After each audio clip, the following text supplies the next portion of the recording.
All right, so we've got some pretty cool poll numbers here that I wanted to report to you. This is definitely the best poll that I have seen in the past day or two. Now, these numbers are going to be pre-Pete Buttigieg dropping out. Now, his voters are going to scatter, so it's not really going to make that much of a difference in terms of a deficit for Bernie.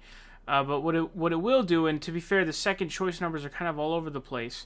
The main change that it will have is pushing candidates over the viability margin who are not going to do it otherwise, which is very dangerous.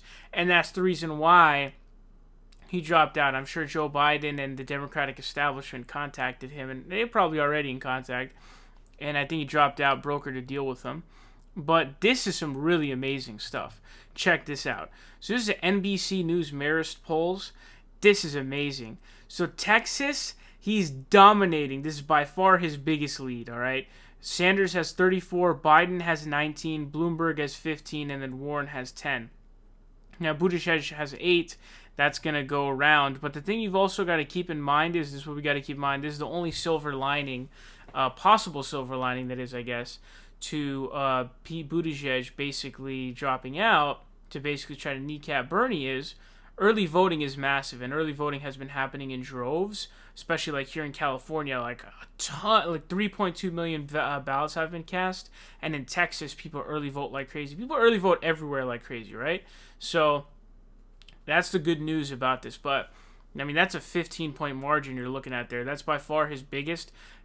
There's no chance Bernie Sanders loses Texas. No chance whatsoever. I'm telling you, zero. If Bernie Sanders loses Texas, I don't know what I mean, I'll never believe a poll ever again, because he's dominating every single poll that's come out in the past like week or two, except for I think maybe one, but every single one he's leading in. But most of them have him up by a margin of between 7 or I think it was 9, and this one is 15. So he's winning by a lot. Now, Biden and Bloomberg, I think, are cannibalizing each other, and then Bernie is actually, there does seem to be some sort of craving for progressivism amongst the Democratic Texans. This might be a changing demographic. I don't know. You Texans tell me. Progressive Texans, you tell me, because you guys know much better than I do. But I think a lot of like Californians are moving to Texas, and so some of those areas are turning blue. But I did see a poll where like 50% of Texas Democrats viewed socialism favorably, which that's insane, right?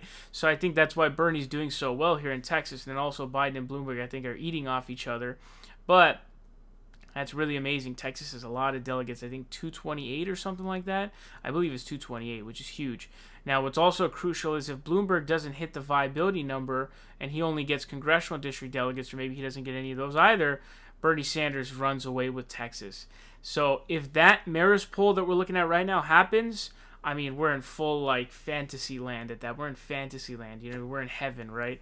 Also crucial, North Carolina. North Carolina is a big state.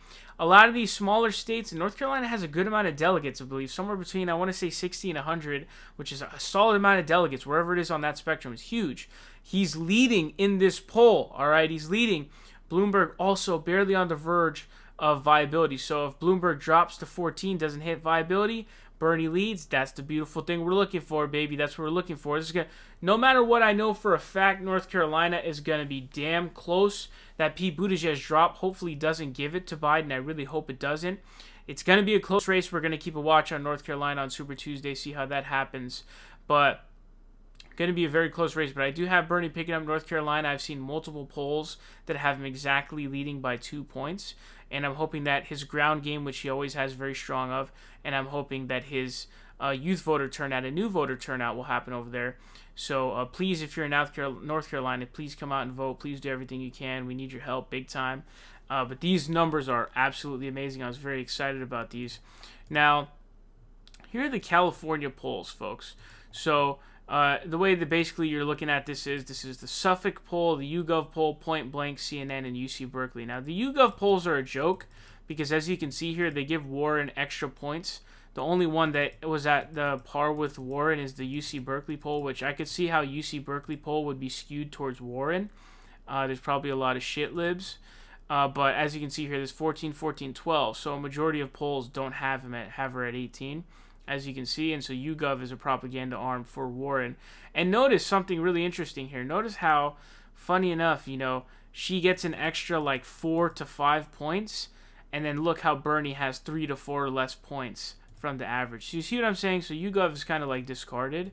But as you can see, this Suffolk poll, only Bloomberg is at viability. Now, Biden is very close, but Bloomberg is also on the cusp of losing viability. In the point blank poll, nobody but Bernie is at viability. In the CNN poll, nobody but Bernie is at viability.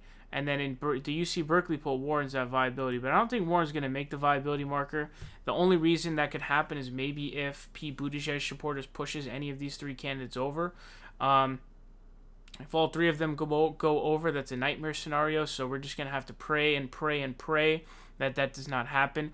We're going to have to pray that early voting already happened. We're going to have to pray that hopefully those Pete Buttigieg supporters go to Bernie and they don't go. They split so hard that none of them go over. That's the hope. But we need Bernie Sanders to basically sweep California as the only viable candidate. So we will have a close watch on that on Super Tuesday, obviously. But some good-looking polls for Bernie Sanders. Texas dominating. North Carolina, he's got the lead in a couple of North Carolina polls, which is pretty sick. And then he's also dominating in California. So some good polls to look at here, folks.